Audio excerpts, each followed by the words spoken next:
안녕하십니까.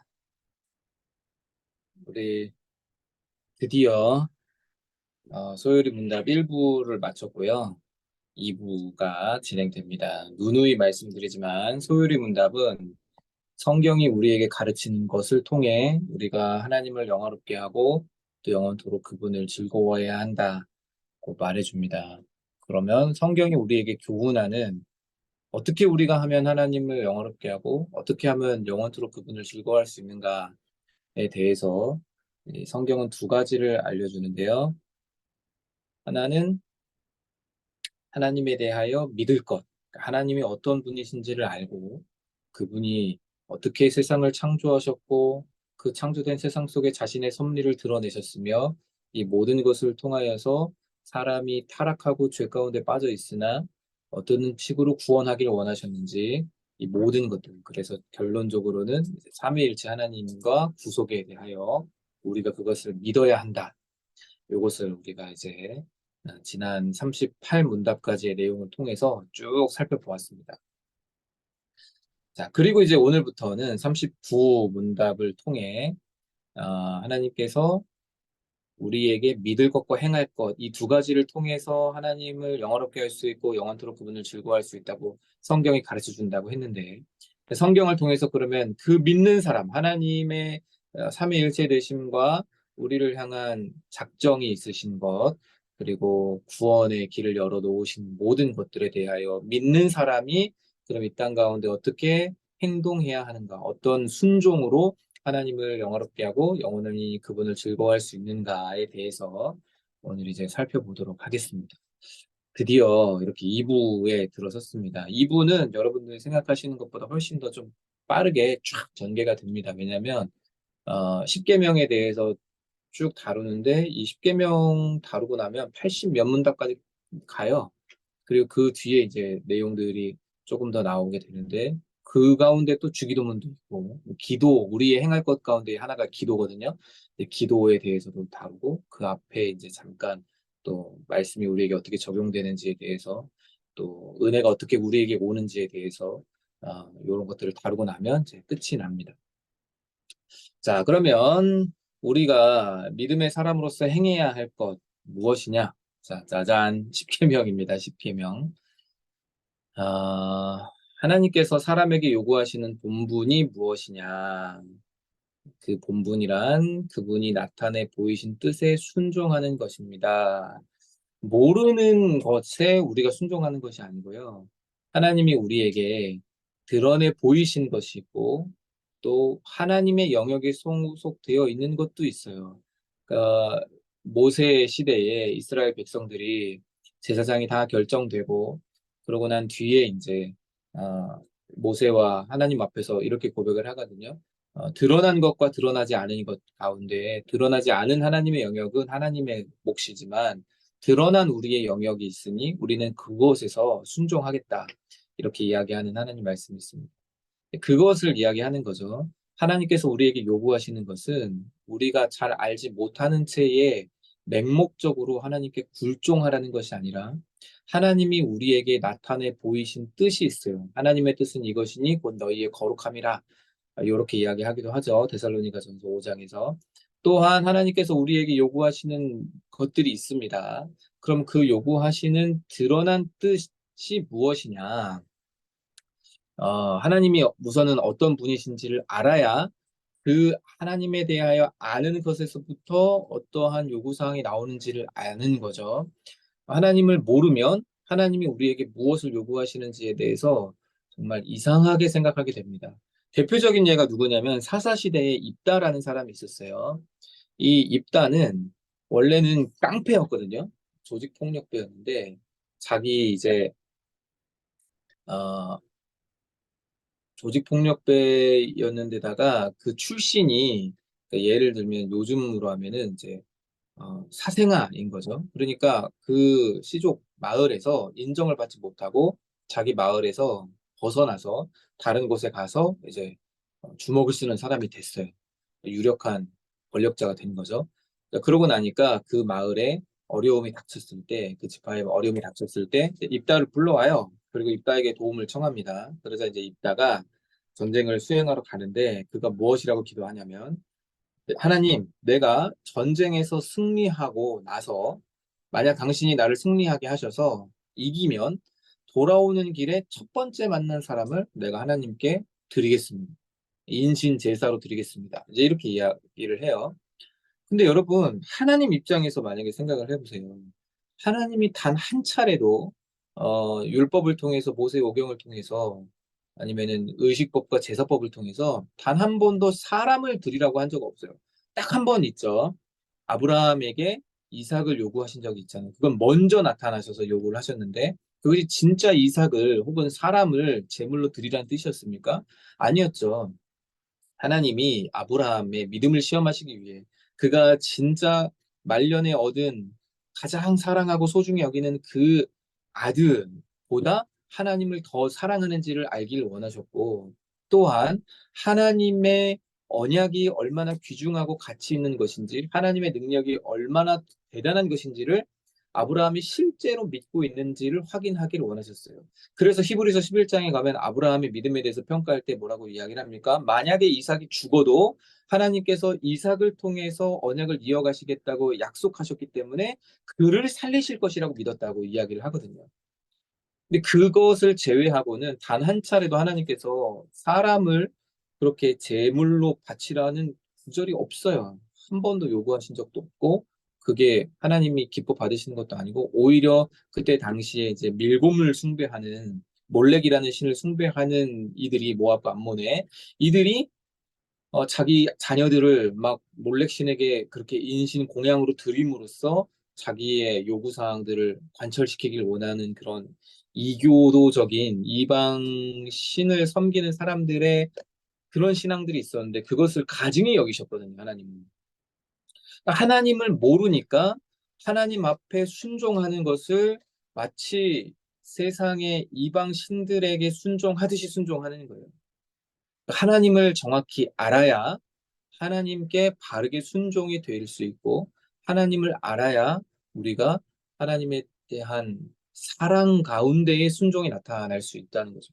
오늘 저희가 수련회 둘째 날 이렇게 모여서 또 아우팅하고 아이들이랑 또 재미난 시간 갖고 그렇게 했잖아요. 근데 많은 모이신 분들이 아니 왜 목사님은 정장을 입고 왔냐? 아 이렇게 원래 정장 입는 것을 좋아하나 보다. 이렇게 생각하셨다고 해요. 저를 정말 모르시는 거예요. 저는요, 이 정장을 유니폼이라고 생각을 하거든요. 너무 덥고 너무 불편하고 너무 싫어요. 근데 그게 의복이 우리에게 있어서 하나의 이제 매너이고 또 옷이 주는 어떠한 신뢰감이나 이런 것들이 있잖아요. 그것 때문에 피치 못하게 입는 거지. 저는 막 캘리포니아 이런 데서 목회했으면 참 좋았겠다 생각이 들어요. 막 이런 PK 셔츠 같은 거 입고 막 하와이안 셔츠 입고 설교하는 목사들 있잖아요. 얼마나 부러운지 몰라요. 여름에 저도 막 반팔 입고, 오늘 또 우리 문혜한 집사님 반바지 딱 입고 선글라스 끼고 이렇게 오셨더니 얼마나 부럽든지. 저도 막 그렇게 하고 싶거든요. 근데 이제 저를 잘 모르시니까, 우리 목사님은 정장 입고 이런 데 오시는 것도 정장 입고 오신 걸 보니까 정장 입는 거 좋아하시나 보다. 에, 이제 이렇게 저를 오해하면 이제 제가 만약에 어디 갔는데 정장 안 입고 있다 그러면 이제 정장 입는 걸 좋아하는 목사님이 웬일이지? 이렇게 생각을 하시겠죠. 그런데 저를 아는 분들은 한벌 목사님 오늘 1교구에 1교구 담당인데 장례식에 나서 어쩔 수 없이 그렇게 정장을 입고 왔구나. 이게 또 이렇게 생각을 하는 거죠.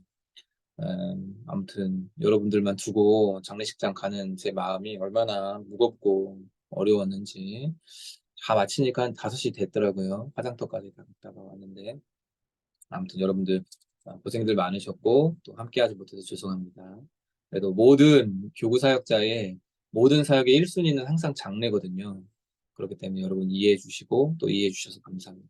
어쨌든 하나님에 대해서 잘 모르면 이렇게 입다처럼 이상한 순종을 하게 되는 거죠. 근데 목사님, 그 히브리서 11장에 보면 입다가 믿음의 영웅으로 등장하는데 그러면 자기 딸도 아낌없이 드린 그 입다의 행동이 성경이 그를 믿음의 행위로서 인정한 것 아닙니까? 여러분 그렇지 않고요. 사사기에 나오는 사사들은 사실상 모범적인 인물들이 아니라 얼마나 하나님의 언약 안에서 타락해져 갔는가가 이제 드러나는 모습들이 나타나고, 거기서 이제 입다가 등장한 것은 그만큼 그가 유명한 사람이다 뜻이라고 봐야 할 것 같습니다. 이제 이거 이야기하자면 또 더 길어지기 때문에 이 정도만 여러분 이해하시면 될 것 같고, 자, 그래서 하나님이 어떤 분이신지를 알아야 우리가 바르게 순종할 수 있는데, 특별히 하나님께서는 계시하시거든요. 이 계시라는 말은 열다는 뜻이에요. 열어 보여준다라는 뜻입니다. 그러니까 하나님께서 우리에게 하나님은 어떤 분이신지, 그리고 하나님께서 우리에게 무엇을 요구하시는지를 드러내 나타내 보여주셨어요. 그것에 순종하라는 거예요. 우리 안에 들어오는 갑작스럽게 드는 생각들, 하나님께서 나에게 전 재산을 요구하시는, 나의 남은 인생을 선교를 위해 바치라나 보다. 이제 이런 식으로 갑자기 불현듯 드는 우리 안에 무언가 꿈틀거리는 생각들, 마음의 속삭임들, 이런 것에 순종하는 것이 아니라 하나님이 우리에게 이 땅에서 어떻게 살아야 되는지를 이미 다 성경을 통해서 계시하시고 알려주셨어요. 여기에 순종하라는 거죠. 특별히 그것을 구원에 대한 계시를 특별 계시라고 하고요. 또한 우리의 일상적인 삶 속에서 나타내 보여지는 것들을 이제 일반 계시라고 하는데, 이것을 통해서 계시를 통해서 우리에게 자신의 어떠함과 뜻을 보여주셨습니다. 이것에 순종하는 건데, 이것은 오직 성경을 통해서, 그리고 전체 성경을 통해서 우리가 조망해 보아야 한다. 하나님께서 요구하시는 것을 말이죠. 특정한 몇몇 구절만 딱 따와가지고 이게 하나님의 뜻이야 라고 말할 수 없어요. 왜냐하면 전체 성경이 그것을 동일하게 말하고 있는가를 또 보아야 되거든요. 자, 그래서 하나님이 마땅히 순종할 규칙으로, 사람이 마땅히 순종할 규칙으로 하나님께서 처음 나타내 보이신 것이 무엇이냐? 자, 나타내 보이신 것은 우리가 생각하여 이게 하나님의 뜻이구나라고 도달하기 전에 하나님께서 우리에게 내가 너희에게 원하는 것은 이것이다라고 나타내 보여주신 첫 번째 순종할 규칙은 무엇이냐? 도덕의 법칙, 도덕법이라고 하는데, 이게 바로 무엇이냐? 십계명입니다. 십계명. 그 십계명은요, 어, 믿는 사람들에게만 주어지는 것이 아니라, 이게 이제 도덕법이라고 이름 지은 이유가 무엇이냐면, 모든 인류에게 주신 하나님의 법칙이기 때문에 그래요. 하나님을 믿는 사람이나 믿지 않는 사람이나 모두에게 다 너희가 사람이라면 마땅히 이것을 지켜야 한다라고 주신, 하나님이 처음으로 나타내 보이신 자신의 뜻이 바로 도덕법 십계명입니다. 아니, 목사님, 우리는 예수 그리스도 안에서 구원받았는데 구원받은 우리가 율법을 지켜야 되나요? 율법을 지키지 않아도 구원 이미 확증된 것 아닙니까? 구원을 받은 우리가 왜 꼭 율법을 지켜야 하나요? 이제 이렇게 질문하실 수 있죠. 이것은 율법주의를 신앙의 토대에 두기 때문에 나오는 잘못된 질문이에요. 다시 말씀드리겠습니다. 율법주의가 우리 신앙의 토대로 깔릴 때에 우리는 신앙에 대해서, 구원에 대해서 잘못 생각하게 되는데, 옆에 갈라디아서 5장 4절 쓰여져 있잖아요. 여러분 갈라디아서 5장 4절을 보시면 이렇게 쓰여져 있습니다. 제가 읽어드릴게요.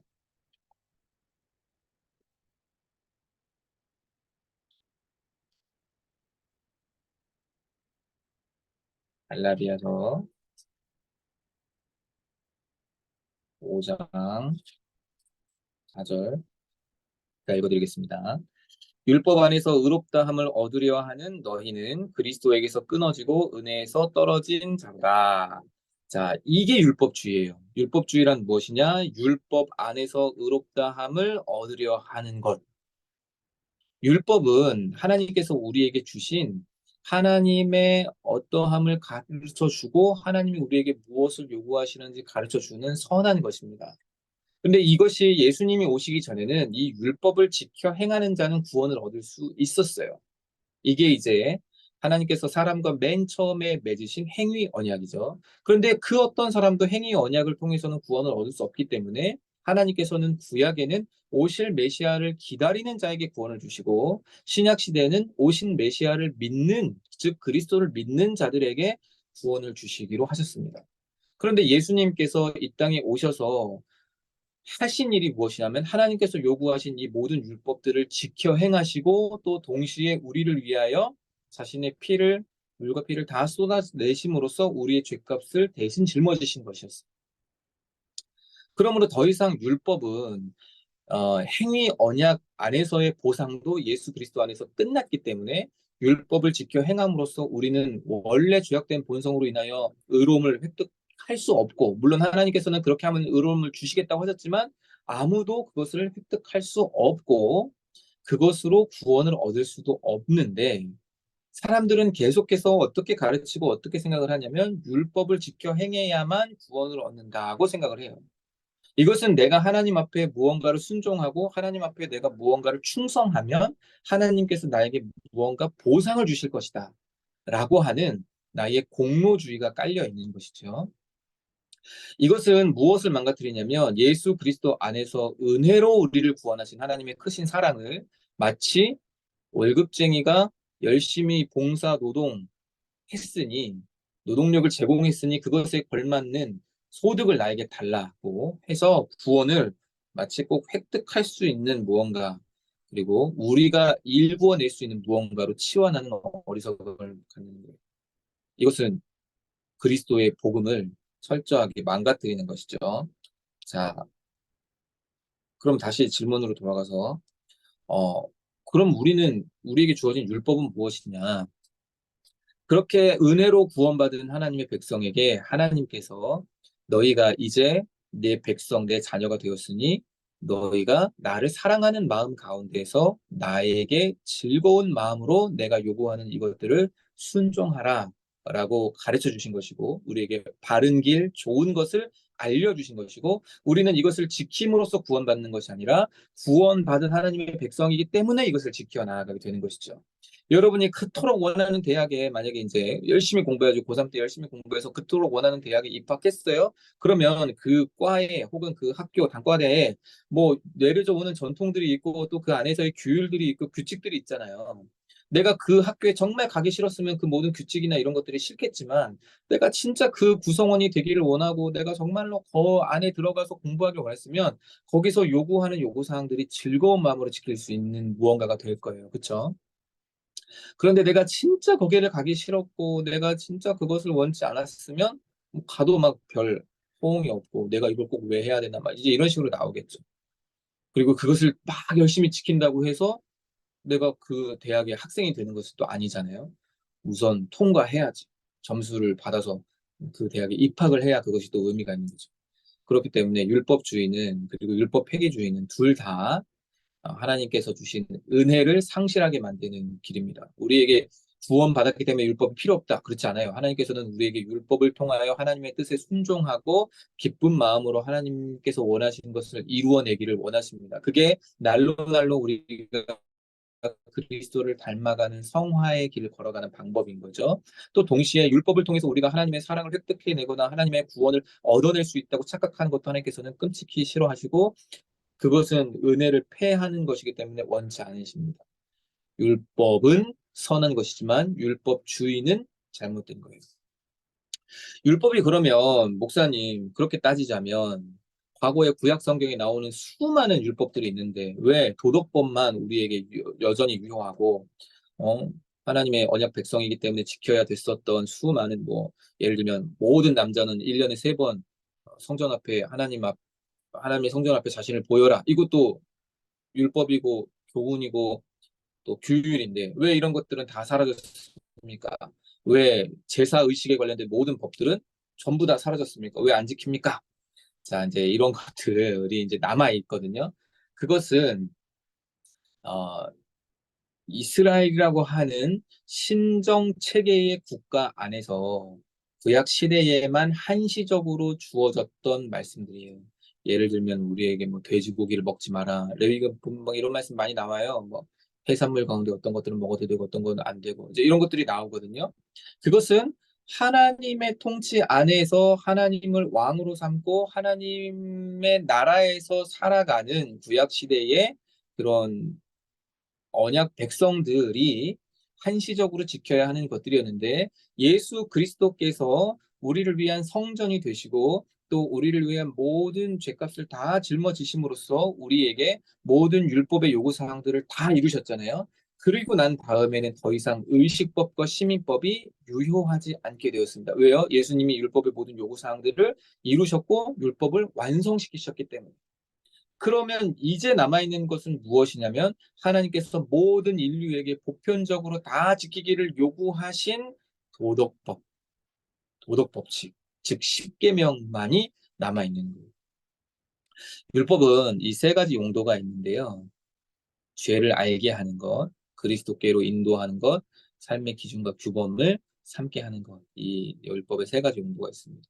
요거는 나중에 십계명을 진행하면서 좀 더 상세히 설명드리기로 하고, 자, 넘어가서 도덕의 법칙, 즉 십계명이 총괄에 대해서 이야기를 합니다. 십계명은 도덕 법칙은 어디에 총괄되어 있냐? 십계명에 총괄되어 있다.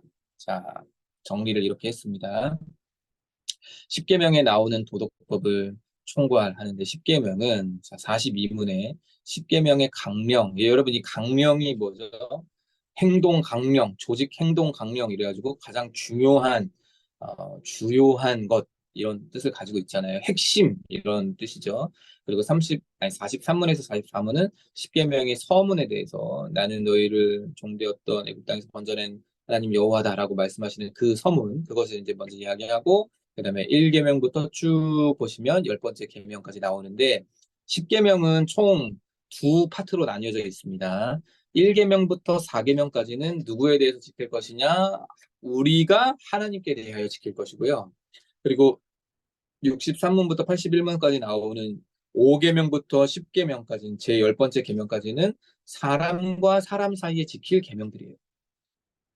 자, 그래서 이제 10계명을 통해서 하나님께서 우리에게 무엇을 요구하시는지, 우리가 하나님께 대하여 무엇을 요구하시고, 또 우리가 서로의 삶 속에서 어떤 것을 요구하시는지를 하나님께서 모세를 통해 알려주시는데, 자, 10계명의 강령은 무엇이냐? 여러분 이거 어디서 많이 보셨죠? 10계명의 강령은 우리 마음과 목숨과 힘과 뜻을 다하여 주 우리 하나님을 사랑하고 또 이웃을 자기 자신같이 사랑하라는 것입니다.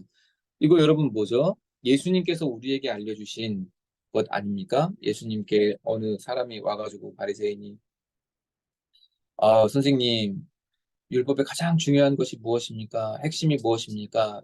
그랬더니 예수님께서 첫째는 이것이니 주 너의 하나님을 사랑하라 하신 것이요 둘째는 이와 같으니 자기 이웃을 내 몸과 같이 사랑하라 하신 것이다. 이렇게 말씀하시면서 그 뒤에 뭐라고 하시는지 아세요? 이것이 율법과 선지자의 강령이니라 이렇게 말씀하세요. 그러니까 이제 예수님께서 이렇게 주신 사랑의 이중 계명이 있는데 하나님 사랑, 이웃 사랑이잖아요. 이것이 모든 율법과 선지자들이 가르쳐 주는 핵심 내용이다. 이렇게 예수님 말씀하셨어요. 십계명의 강령, 도덕법의 강령은 무엇이냐? 우리가 하나님에 대하여 사랑함으로 지킬 1계명부터 4계명까지의 내용들, 그리고 우리가 이웃을 내 몸과 같이 사랑하면서 지켜야 할 5계명부터 10계명까지 내용들. 이게 바로 십계명의 중요한 핵심 내용이 됩니다. 십계명 서문. 오늘은 여기까지. 다음 시간에 십계명 서문 하도록 하겠습니다. 자, 아시겠죠, 여러분? 십계명에 대해서 이제 이렇게 같이 강령까지 살펴보았습니다. 사랑의 이중 계명을 통하여서 하나님을 사랑하는 것, 그리고 이웃을 사랑하는 것. 여기에 십계명의 핵심 요소가 있다. 다음 시간부터는 십계명 서문부터 1문까지 제1계명까지 이렇게 살펴보도록 할 건데요. 여러분 오늘 쉬는 날 맞아서 수련회로 또 함께 참여하시고 아이들이랑 같이 놀아주시고 또 성도의 아름다운 교제를 나누시느라고 먼 길도 오고 가시면서 너무너무 수고들 많으셨고 저도 아침부터 새벽부터 막 왔다 갔다 하고 또 장례식까지 왔다 갔다 하고 했더니 네, 체력이 이제 거의 바닥을 향해 가고 있네요. 십계명을 통해서 이어지는 말씀들을 가지고 하나님께서 우리에게 무엇을 요구하시고 원하시는지 그리고 우리가 무엇을 지켜야 되는지를 바르게 깨달아 또 하나님께서 원하시는 순종의 길들을 가기를 원하는데 마지막으로 다시 정리를 해드리자면 율법은 우리에게 하나님께서 무거운 짐으로써 너희들 이거 잘 지켜라. 안 지키면 너희들 죽어. 안 지키면 너희들 다 모가지야. 이런 마음으로 하나님이 우리에게 막 무거운 짐을 막 이렇게 막 올려주시고 너희를 잘 지키나 못 지키나 내 보자. 어디 한번 잘 지키나 보자. 이렇게 심판하시기 위해서 우리에게 주신 것이 아닙니다. 율법과 모든 하나님의 교훈은 우리에게 그것이 생명의 길이고 그것이 우리에게 참된 인간으로서의 길이고 하나님을 기뻐하는 길이며 하나님의 영광 받으시는 길이기에 우리에게 가르쳐 주시는 거예요. 그렇기 때문에 하나님에 대해서 여러분들이 오해하시면 십계명이 마치 이걸 지킬 수 있는 사람이 어디 있어? 이걸 어떻게 다 지켜? 하면서 무겁고 두렵고 내가 이걸 지키지 못했으니 하나님의 심판이 임할 거야라는 생각으로 이것 자체가 부당하다고 느껴지는 그런 일들이 불상사가 생깁니다. 그런데 여러분 십계명에 대해서 들어가기 전에 그 계명의 중함을 생각하기 전에 먼저 생각하셔야 되는 것은 하나님은 선하시고 사랑이 많으시고 이것이 우리에게 사는 길이요 이것이 우리에게 바른 길이기 때문에 우리에게 좋은 것을 베풀어 주시는 마음으로 주신 것이지 이걸 절대로 못 지키는 너희들 다 죽었어 이런 마음으로 주신 것이 아니라는 사실을 여러분 염두에 두시고 또 이 소율의 문답에 이 전개되어지는 내용들을 여러분 다시 한번 머릿속으로 생각해 보시면 좋겠어요.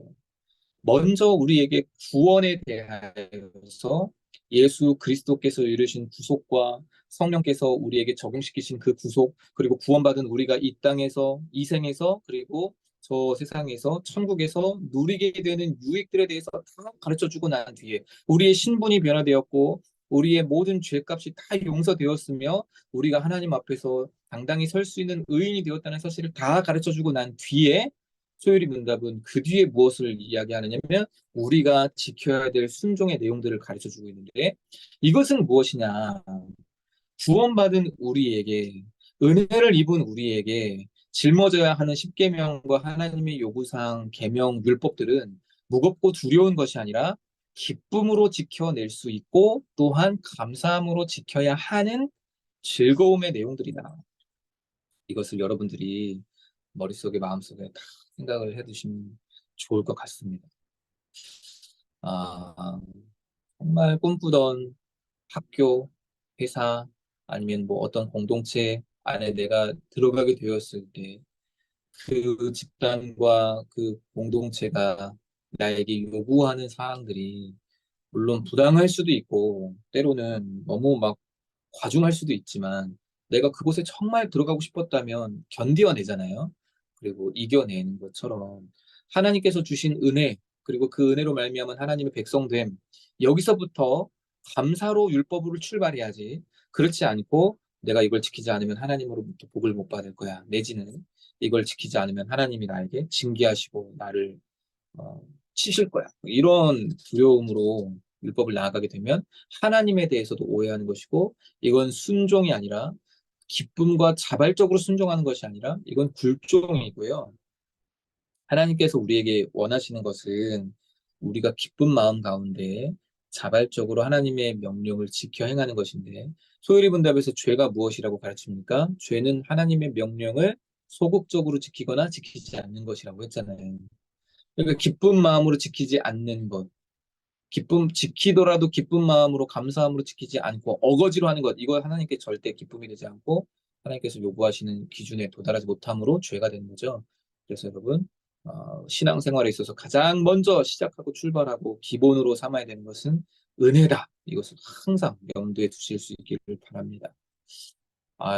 오늘 아무튼 제가 늘 이렇게 이제 주장해 놓고 아까 그 수련회 막 시작될 때 그 모임에서 이렇게 자리를 세팅 딱 하고 앉아 있는데 바람도 살랑살랑 불고 시원하고 너무 좋더라고요. 그래서 나도 이런 쉼을 원했는데 또 장례식장 가야 되는구나 하고서는 내가 이걸 원했는데 아무것도 안 하고 푹 쉬는 걸 원했는데 내가 이걸 바라다가 결국 나는 누리지 못하고 여러분들만 누리는 아이고 하나님께 벌 받았나 봐요. 딱 이렇게 저도 모르게 툭 튀어나왔는데 거기서 말보라를 열심히 참여하셨던 한 집사님이 아유, 하나님 그런 하나님 아니라면서요? 하고 저한테 이렇게 딱 말씀하시더라고요. 제가 그때 뒤통수를 딱 맞았는데, 아, 맞아. 그렇지. 하면서 제가 저도 모르는 말실수가 나왔는데, 맞습니다. 하나님 그런 하나님 아니죠. 잘하나 못하나 지켜보자. 못 지키기만 해봐라. 너희들 죽었어. 이런 하나님 절대 아닙니다. 율법은 그 자체로 선한 것이고, 우리에게 바른 길을 가르쳐 주시기 위해서 알려주신 것이므로 우리는 기쁨으로 순종해야 하고, 또 구원으로부터 모든 율법의 순종들이 출발되어야 여러분 바르게 신앙생활 하실 수 있다는 것 기억하시면서 오늘 십계명에 대한 도덕법과 십계명의 강령까지 함께 살펴보았습니다. 십계명은 결국 뭐라고요? 하나님 사랑, 이웃 사랑 두 가지. 다음 시간에 십계명 서론과 일계명에 대해서 쭉 살펴보도록 하겠습니다. 기도하시죠. 하나님, 오늘도 우리를 하나님의 말씀 앞에 서게 하시니 감사합니다. 우리에게 주신 도덕 법칙들을 우리가 바르게 알게 하시고 지켜 행하려고 하는 것이 아니라 구원받은 은혜로부터 출발하여 하나님께서 기뻐하시는 순종의 길로 나아가는 우리 모두 되도록 도와주시고, 특별히 하나님, 하나님을 사랑하고 이웃을 사랑하는 것, 그것이 바로 십계명의 강령이라 하셨사오니 우리와 우리 자녀들이 항상 하나님을 사랑하고 이웃을 사랑하는 그런 사람들 될 수 있도록 도와주셔서 하나님 앞에 기쁨으로 하나님께서 요구하시는 바를 행해 나아가고 하나님께서 원하시는 그 기준에 도달하는 우리 모두 될 수 있도록 도우시고 인도하여 주시옵소서. 크신 은혜 베푸심에 감사드리며 살아계신 예수님의 이름으로 기도드립니다. 아멘. 감사합니다, 여러분. 평안한 밤 되시고요. 주일날 뵙겠습니다. 감사합니다. 감사합니다. 평안한 밤 되세요.